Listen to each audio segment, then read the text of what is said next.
Thank you very much for your patience. So, again, I'd like to thank the organizing committee for their efforts. I hope you've been enjoying the conference so far. My name is Mohammed Zaher. I'm the Director of Academic and Training Affairs in Prince Mohammed bin Aziz Hospital, Riyadh, Saudi Arabia. And today I'm going to be talking about our readiness for high-stake simulation-based assessments. So I have no conflict of interest to report. And during the talk today, we're going to be describing the advantages of simulation-based assessments, listing methods and modalities included in the literature and their evidence for high-stakes assessments, and identifying best practices for designing and implementing simulation-based assessment modalities. So let's start from the ground. Assessment is judging against the standard. So when we're assessing someone, we're passing a judgment on them and how they did in that assessment and extrapolating that to how they would do in real life. So the concept sounds simple, but the problem is that we're making a lot of assumptions during that judgment. So a typical assessment, whether it's simulation-based or not, starts with a trainee completing a task. That could be answering a multiple choice question. That could be taking history from a patient. That could be performing a procedure. And then we assign them a score based on their performance. When we combine multiple scores as the result of multiple tasks that they've done, we assume that these scores represent their general level of competence in that test. And then we make another assumption that this general level of competency in the test reflects their general level of competency in real life. And then we make another assumption that based on the consequences of that level of performance that we assessed, they deserve to pass, they deserve to fail, they need some feedback, they need to repeat the year, they're not safe to handle a patient, etc. So there are a lot of assumptions that are being made during any assessment. And that means that we have to put in mind that whatever we're doing is a sample. The performance that we're measuring is a portion of the real-life performance. And we also have to understand that when the consequences are major, aka when the stakes are higher, then we need more samples. We need better samples, and we need a larger amount of them. So that's assessment in a nutshell.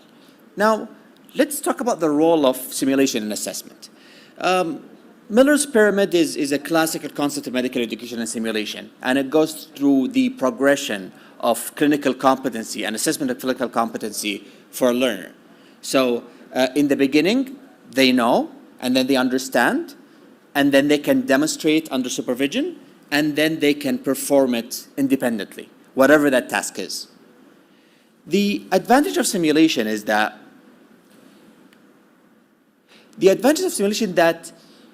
when we're talking about the lower two levels, usually they're assessed by written tests, oral tests, when we come to high-stakes assessment. The higher two levels are not usually assessed by a test that we do other than the bedside. So we're exposing patients to unnecessary risk when we're trying to do high-stakes assessment or trying to pass a judgment on a learner next to a patient, especially when it involves an invasive procedure, etc. Simulation fills that gap pretty nicely. And simulation also allows us to assess competencies that we don't usually assess by traditional methods. So professionalism, communication skills, invasive procedures, simulation fills that gap nicely where it kind of allows us to perform a more holistic assessment of our learners.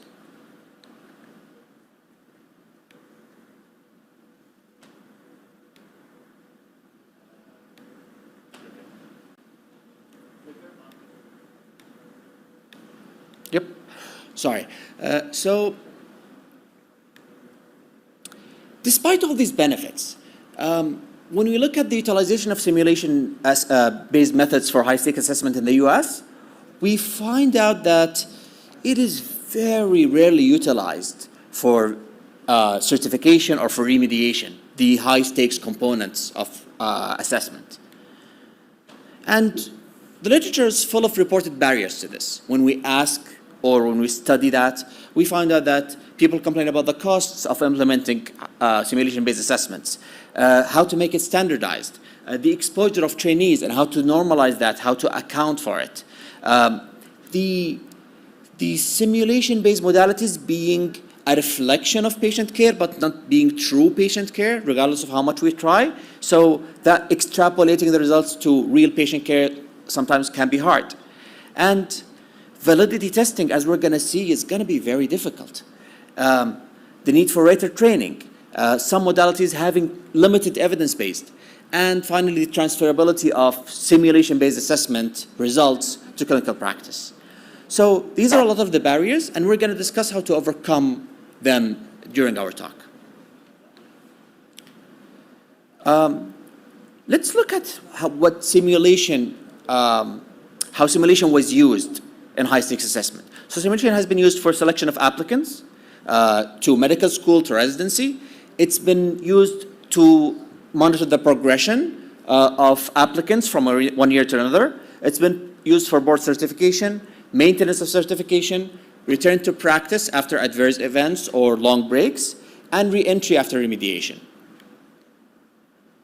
When we're talking about our local experiences, one of the most well-documented and earliest examples of using simulation in high-stakes assessment comes from our colleagues in anesthesiology.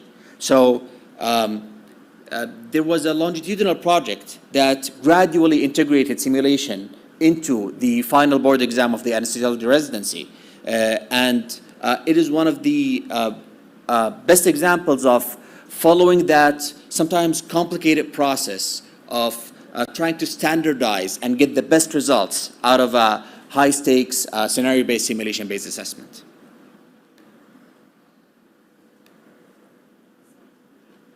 And when we're talking about the modalities, we have modalities that have been very well described in the literature with good performance and psychometric data that allows them under proper implementation to be used in high-stakes assessment. So most of the work has been done with scenario-based simulation or high-fidelity simulation and task trainers. There is a good amount of evidence and psychometric data for virtual reality. And we have some modalities with few to no reported evidence or psychometrics of their performance in high-stakes assessment, such as augmented reality and hybrid simulation.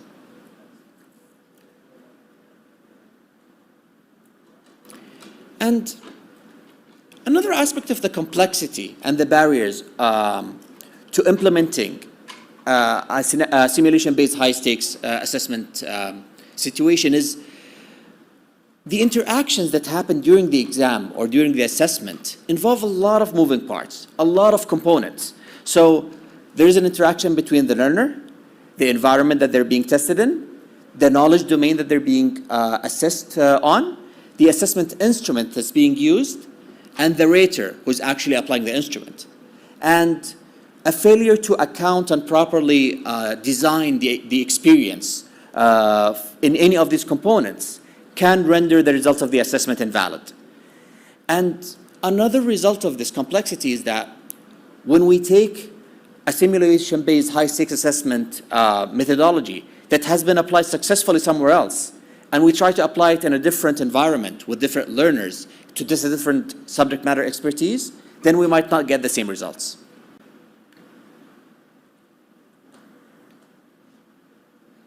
So let's go full circle here and talk about how to kind of account for all these problems, how to expect them, and how to minimize their effect on the validity of our assessment methods. So the best practices go into three categories: choosing appropriate simulation modalities, developing adequate assessment instruments, and testing for satisfactory performance data, or in other words, psychometrics. When we're talking about choosing appropriate simulation modalities, we need to first make sure that whatever simulation modality or case that we're presenting reflects the domain that's being tested. So it doesn't distract them so much that their performance does not reflect their actual practice in that domain.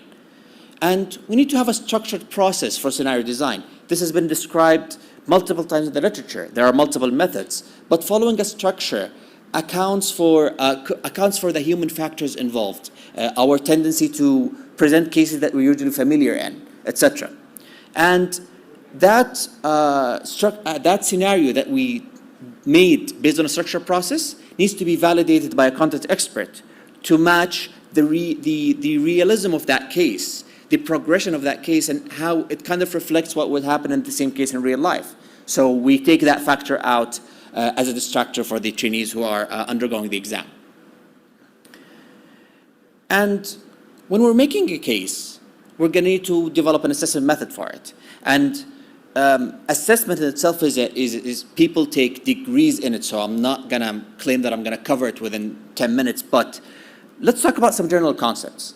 So when we're trying to develop or we're trying to adapt an assessment tool for our purposes, we're going to run into two major classifications. So we can either assess the process, so what the examinee does, the steps that they take, or we can assess the outcome, what happens to the patient, what's their final decision, what's their final answer. And we can also classify assessment methods by them being implicit, meaning that it's a judgment that we're passing, it's usually on a scale, or it's explicit. We're talking about specific steps, specific actions, and that usually comes in the form of a checklist, a yes or no kind of assessment tool. So usually, when it comes to simulation-based practices, we're more interested in process measures because that's what simulation allows us to see. So we're not giving the examinee an MCQ and looking at their final answer, their outcome. We're looking at what they do, and that's the advantage of simulation. So process measures are usually used in a much more extensive way. And between explicit and implicit measures, the short version is, if the rest of the assessment tool is valid, then using checklists or global rating scales, it does not carry a clear advantage over the other.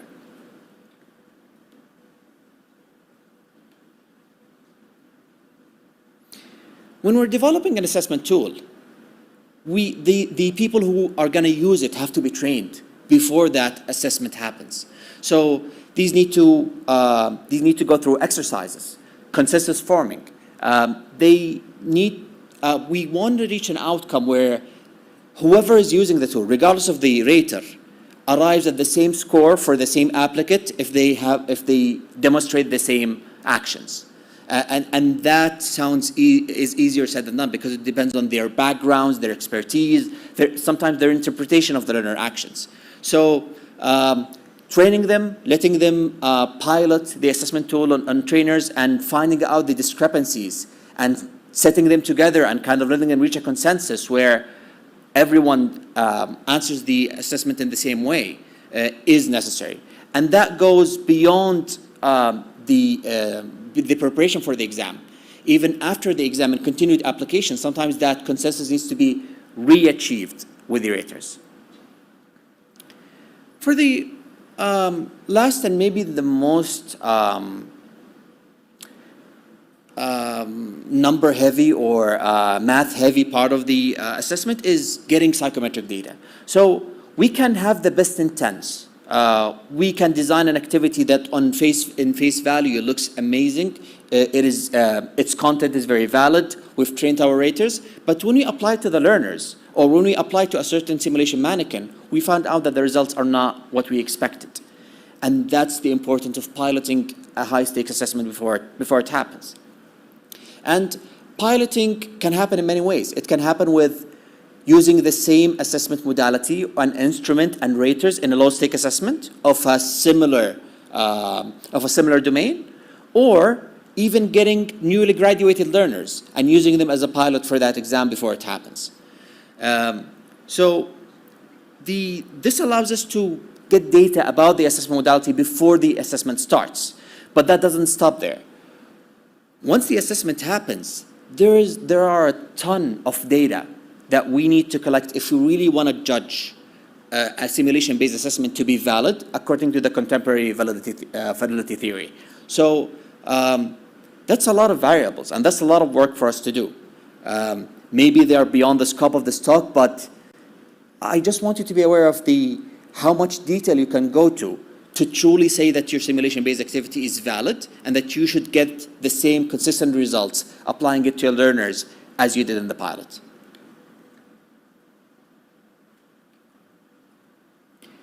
So after all of this, what do you think? Do you think we're ready for high-stakes assessment? I'm going to leave the answer to you, but I'm just going to say one thing. The question really is, are we assessing what's needed, or are we assessing what's easy? And if we're trying to assess what's important, then simulation-based assessments are actually very helpful, and they are worth the extra effort that you put in them. Thank you very much. I'm happy to hear your questions if you have any. And thank you.